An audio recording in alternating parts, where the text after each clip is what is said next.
Flame rectification, a brief explanation.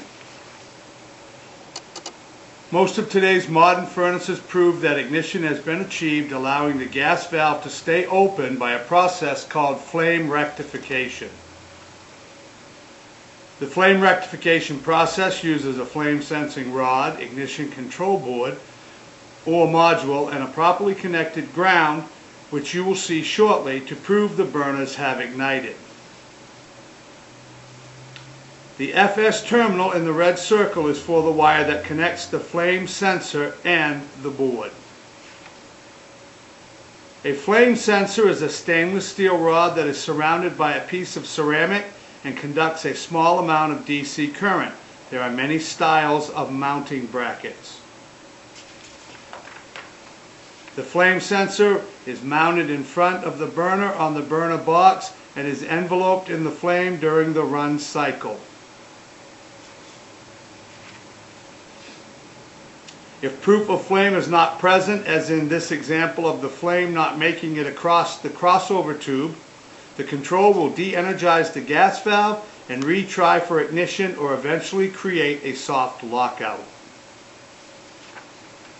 On a call for heat, the control will send a voltage to the flame sensor that is usually 90 volts, but can vary with different manufacturers, so be sure to check the manufacturer's specs if in doubt of what the voltage should be. When gas is burned, it releases billions of electrons from the molecules in the fuel. This is called flame ionization, and it lets the flame act as a path for electric current.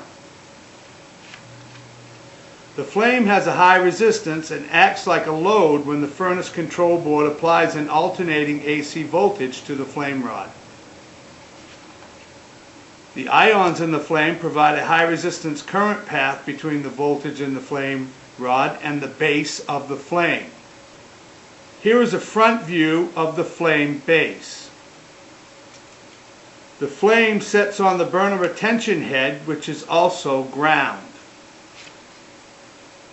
Because the sensor is smaller than the burner retention head, current flows in the direction of the base of the flame ground. This results in a very small DC offset current called microamps. If the flame is present, the controller will allow the gas valve to stay open, and if the flame doesn't ignite, there is no path for the current to flow and the gas valve will close. The DC current flows from the burner head, which is ground, down the burner tube.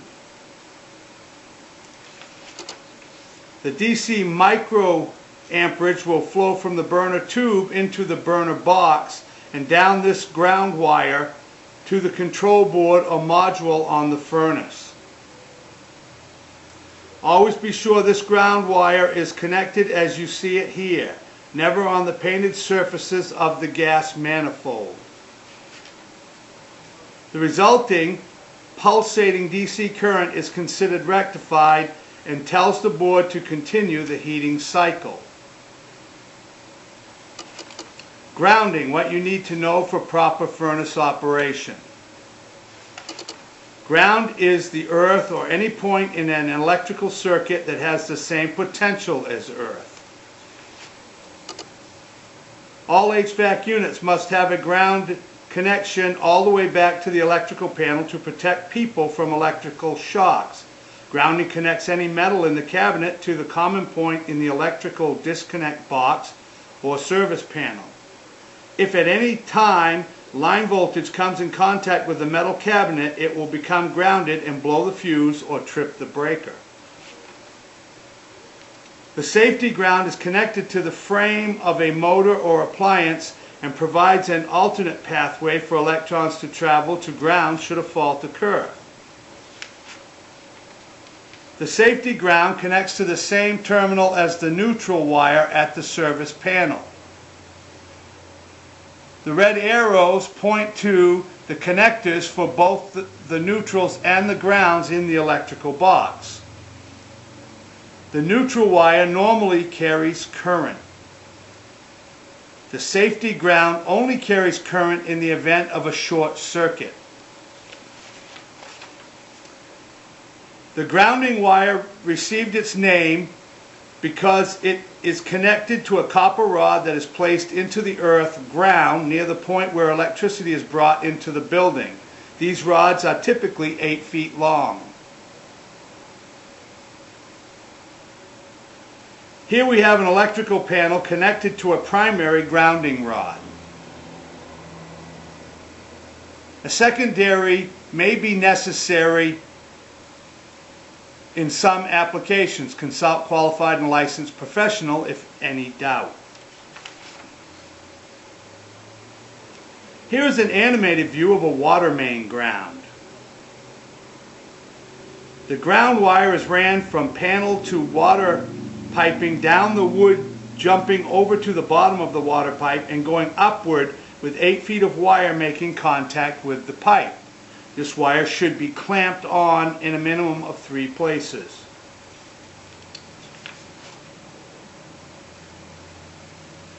Here is an animated view of an alternate method using a water main ground.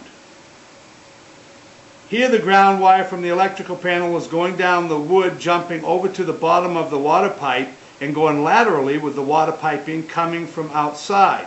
This requires the wire be in contact with 8 feet of piping and that there is at least 8 feet of pipe underground from the outside wall of the foundation to the connection in the street.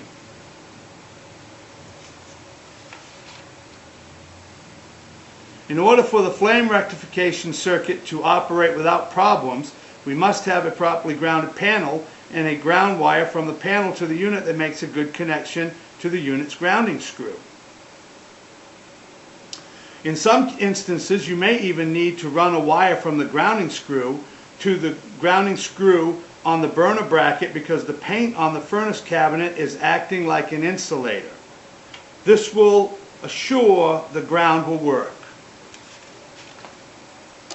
Now we will go through how to test our ground. These tests can also be used on service calls where the ground is suspected of being the problem. The line voltage neutrals, this block of terminals, are all interconnected and will have several wires on them in an actual field application. Usually these wires will be white. Low voltage thermostat wire connection block, as shown here. Note that the low voltage has a common instead of a neutral. This common serves the exact same function as a neutral, just in a low voltage circuit. You will need a multimeter set to AC voltage. With unit powered but sitting idle waiting for a call, measure the AC voltage between any of the line neutral spade terminals and the common thermostat terminal block on the control. This voltage should be less than 2 volts AC. Now, cycle the control so that the inducer and the circulator blowers are operated. The voltage should not vary. An indication of a poor or partial ground is a varying voltage between line neutral and C. If your ground fails the preceding test, then here are 3 things you can do to fix the issue. Verify that the ground wire actually does go back to the electrical box. Always check the fire-o-matic and junction boxes to verify if ground is connected or if the ground wire is only connected in the box but does not go back to the electrical panel. Make sure grounding screw and wire are making good contact. If necessary, as seen previously, run a wire from the grounding screw in the electrical box over to the grounding screw as seen here.